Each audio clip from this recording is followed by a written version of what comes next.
Hai, Assalamualaikum warahmatullahi wabarakatuh.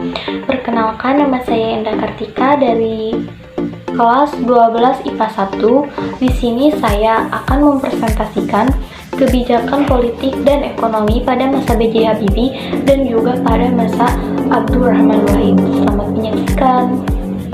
Kebijakan politik pada masa B.J. Habibie. Yang pertama ada mengganti 5 paket undang-undang, 3 diantaranya diubah agar menjadi lebih demokratis. 3 paket undang-undang itu yaitu 1. Undang-Undang Nomor 2 Tahun 1999 tentang partai politik. Yang kedua yaitu Undang-Undang Nomor 3 Tahun 1999 tentang pemilihan umum, dan yang keempat yaitu ada tentang susunan dan kedudukan DPR atau MPR. Yang kedua yaitu pemilu multipartai pada 1999. Diikuti oleh 48 partai politik dengan asas langsung, umum, bebas, rahasia, jujur, dan adil. Yang ketiga ada kebebasan pers, merupakan salah satu pilar demokrasi di Indonesia, di mana jika pers diberikan kebebasan, itu berarti adanya sikap demokrasi yang meluas di tanah air. Yang keempat memberikan abolisi, yaitu hak kepala negara untuk menghapuskan hak tuntunan pidana kepada 18 tahanan dan narapidana politik, yaitu orang-orang yang pernah mengkritik presiden. Pada TAP MPR nomor XPII atau MPR 1999-8 hasil sidang istimewa MPR 1998 tentang HAM mendorong kebebasan mengeluarkan pendapat, kebebasan pers, kebebasan berserikat, serta pembebasan tahanan politik dan narapidana politik. Yang kelima ada penghapusan dui fungsi ABRI. Langkah ini sangat fenomenal karena selama 32 tahun Soeharto berkuasa dengan menggunakan dui fungsi ABRI. Bersamaan dengan itu pula kepolisian RI dipisahkan dari ABRI. Pemisahan ini dilakukan lewat ketetapan MPR 7/MPR/2000 tentang peran TNI dan Polri. Sejak itu Polri berdiri sendiri dan nama resmi Militer Indonesia kembali menjadi Tentara Nasional Indonesia atau disingkat dengan TNI. Yang keenam ada otonomi daerah, yaitu sentralisasi yang menjadi ciri khas Orde Baru. Dihapusnya Undang-Undang Nomor 5 Tahun 1974 tentang pemerintahan daerah, digantinya dengan Undang-Undang Nomor 22 Tahun 1999 dan Undang-Undang Nomor 25 Tahun 1999 tentang perimbangan keuangan antara pemerintah pusat dan daerah. Kedua undang-undang ini mewakili semangat yang demokratis. Dilanjut ke kebijakan ekonomi pada masa B.J. Habibie. Periode pemerintahan B.J. Habibie dikenal sebagai masa transisi dari krisis ekonomi ke proses pemulihan. Pada masa ini, pemerintah menerapkan reformasi kebijakan ekonomi di sejumlah sektor guna memulihkan kepercayaan publik yang merosot akibat krisis. Untuk mengatasi krisis ekonomi, pemerintahan B.J. Habibie mengambil beberapa kebijakan penting, yaitu di bidang moneter, mengendalikan jumlah uang yang beredar, menaikkan suku bunga dengan sertifikat BI menjadi 70% dan menerapkan bank sentral independen. Yang kedua ada di bidang perbankan. Diterbitkan obligasi senilai Rp 650 triliun untuk menalangi perbankan, menutupnya 38 bank dan mengambil alih 7 bank.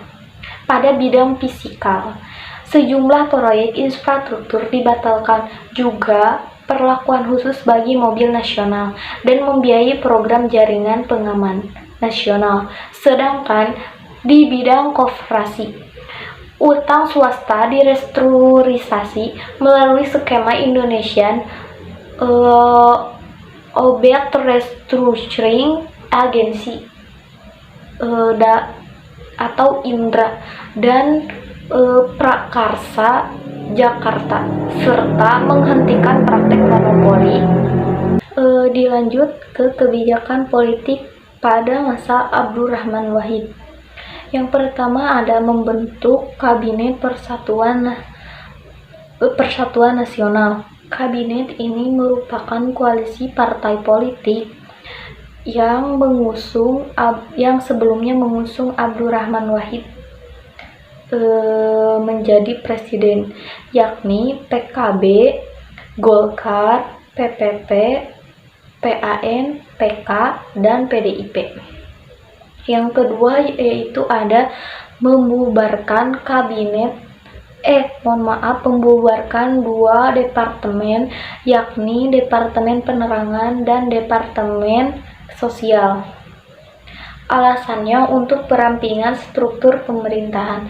Dari sudut pandang politik, pembubaran Departemen Penerangan merupakan satu upaya untuk melanjutkan reformasi di bidang sosial dan politik, mengingat departemen ini merupakan salah satu alat pemerintahan Orde Baru dalam mengendalikan media massa, terutama media massa yang mengkritisi kebijakan pemerintah. Yang ketiga yaitu ada pembentukan Departemen Eksplorasi Laut melalui keputusan Presiden nomor 355 tahun 1999 tanggal 2 Oktober 1999. Mengingat pada waktu pemerintahan B.J. Habibie, laut di Indonesia itu kurang diperhatikan gitu. Jadi pada masa Abdurrahman Wahid membentuk Departemen Eksplorasi Laut. Yang keempat yaitu ada memisahkan TNI dan juga Polri. Upaya memisahkan TNI dan juga Polri yaitu untuk mengembalikan fungsi masing-masing unsur tersebut, yaitu TNI untuk keamanan negara dan Polri itu untuk ketentraman negara. Yang kelima ada mengakui Konghucu dan menjadikan Imlek sebagai hari nasional. Presiden Abdurrahman Wahid berupaya mengurangi campur tangan negara dalam kehidupan umat beragama. Namun di sisi lain justru mengambil sikap yang berseberangan dengan sikap partai politik pendukungnya, terutama dalam Partai Komunisme dan masalah Israel. Yang kelima ada mencabut larangan terhadap PKI dan penyebaran Marxisme dan Leninisme. Presiden Abdurrahman Wahid melontarkan gagasan kontroversial, yaitu gagasan untuk mencabut TAP MPRS nomor XXP tahun 1966. Yang keenam ada menyetujui pergantian nama Irian Jaya menjadi Papua pada 30 Desember 1999. Abdurrahman Wahid bertemu dengan itu pada waktu itu dan menyetujui ya bahwa nama Papua itu menjadi nama Irian Jaya itu menjadi Papua dan mengibarkan bendera di bawah bendera Indonesia, di bawah bendera merah putih, mengibarkan bendera Irian Jaya di bawah bendera merah putih. Yang ketujuh yaitu membekukan MPR dan DPR. Berawal dari hubungan antara Presiden dan DPR semakin memanas seiring dengan ancaman Presiden terhadap DPR.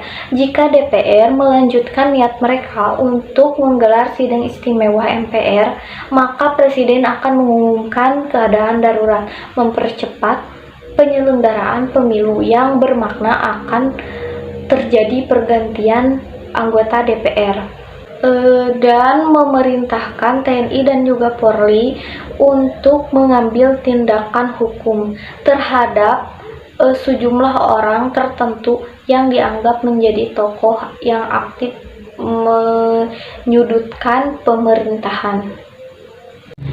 Dilanjut ke kebijakan ekonomi pada masa Abdurrahman Wahid.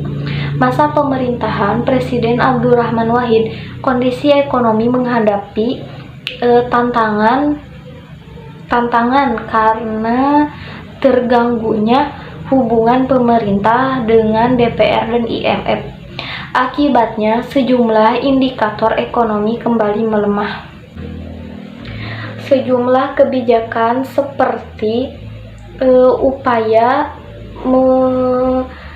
mengubah independensi BI lewat amandemen Undang-Undang BI, bea masuk impor mobil mewah untuk KTT G15 yang jauh lebih rendah dari yang seharusnya, hanya 5%, sementara sebelumnya itu 75%, dan otonomi daerah yang membebaskan daerah untuk mengajukan pinjaman luar negeri